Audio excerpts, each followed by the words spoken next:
Okay. I thought it said the cow. Again, usually it stays with the blue and red convention. Blue is unoxygenated, red is oxygenated. Okay.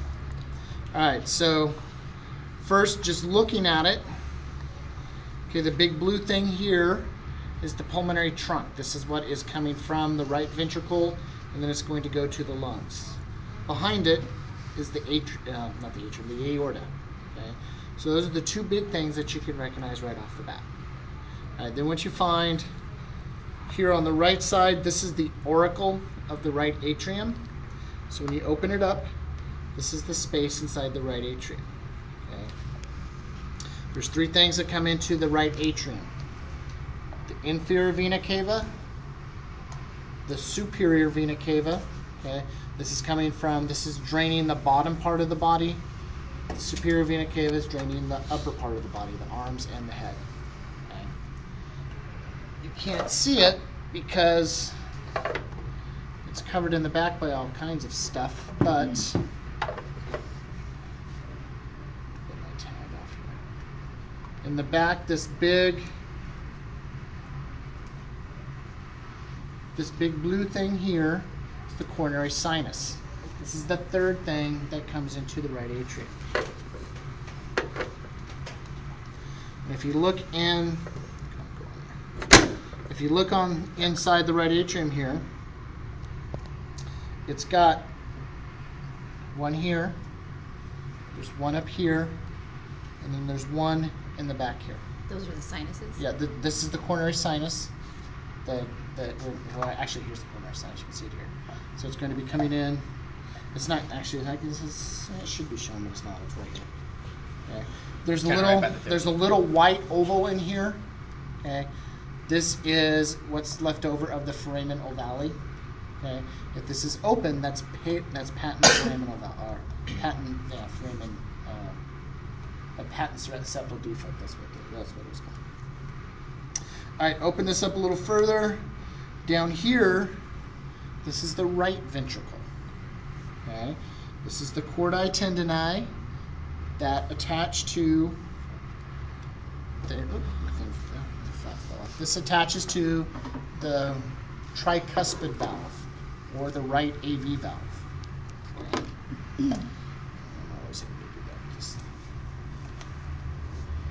Okay, the papillary muscles are these guys down here. They're not shown very well, but these are papillary muscles. It's just what the chordae tendineae are attaching to. Okay. When the ventricles contract, pushes blood through the pulmonary valve. Okay. Pulmonary valve comes up. It's going to separate into the left pulmonary artery, and back here in the back is the right pulmonary artery. Superior vena cava, right pulmonary artery, left pulmonary artery. Okay, so blood is then going to go to the lungs. It's going to return, and it comes back in the pulmonary veins. And that's what these structures are right here. There's a superior, and an inferior. Okay, this is the back of the heart. Okay, so this is the right side. This is the left side. So just be like right superior. Yeah. And usually I just tag them all together. I don't really care if you differentiate them. I just want you to know that they're the pulmonary veins. Okay. They're red because they have oxygenated blood in them, but they are veins because they're coming back to the heart. Okay. They're going to dump into the left atria, and you see two of their entries right here, and there's two other ones way back there. And that's why you have to get the model in your hands and look at it, because a lot of stuff's going to be tagged on here where you have to move it around. You're not going to be able to see it unless you move it. Okay. So here is the left atrium. So here's the valve. Okay, these are chordae tendineae, but this is the valve itself. Okay, this is the bicuspid valve or the mitral valve or the left AV valve. Okay, those are all right. Okay, those are all correct answers. Okay, so it's going to separate the left atrium from the left ventricle. The ventricle is going to contract, and you can't see it unless you're right here and you look at it, but underneath the chordae tendineae here is the aortic valve. Okay, the aortic valve comes into the aorta.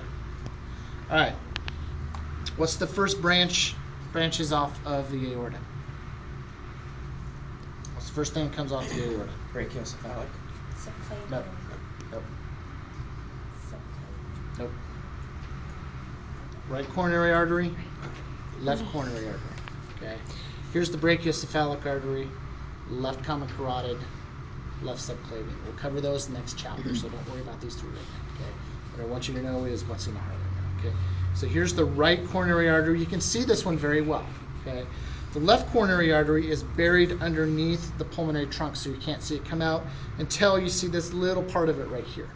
When I close this, you'll see that we have a split. Okay, so the left coronary artery goes down the front as the left anterior descending artery. And it also bends around, and you see it comes all the way back around. This is the circumflex. Okay, circumflex artery goes all the way back around.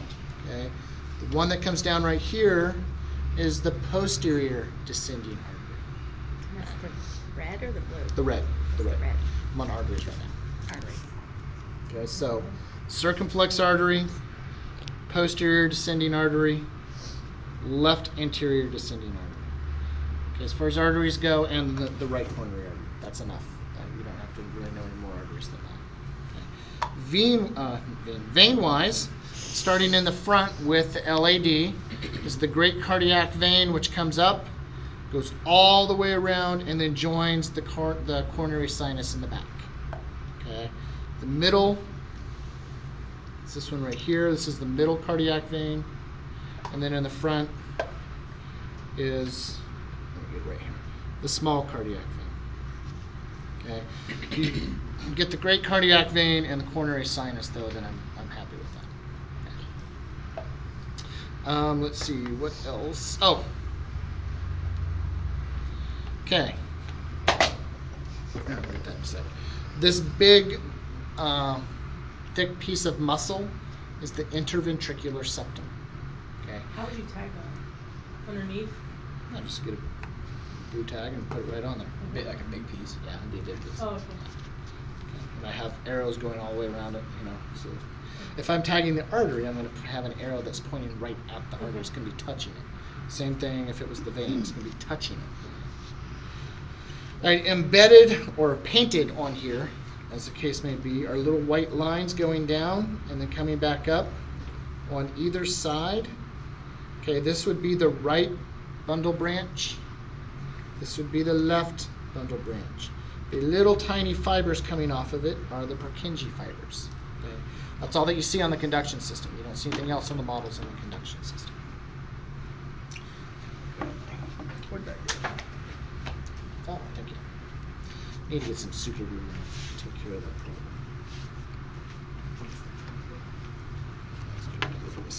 Okay. Let's see. I believe on this model that's about all that we need to worry about. Oh, you see this little thing here? This is called the ligamentum arteriosum. Okay, this is what's left over from the patent ductus arteriosus, another part of the fetal circulation. There's two parts of the fetal circulation. Foramen ovale goes from the right atrium to the left atrium. The patent arteriosus, the patent arteriosus goes from pulmonary trunk to the aorta. Okay, it's just a shunt, so blood goes directly from the right side to the left side because the baby's lungs are not being used when it's in the womb. Oh, left auricle, I think I told you about the auricles, but just to consider. All right, so that is the wooden model. The plastic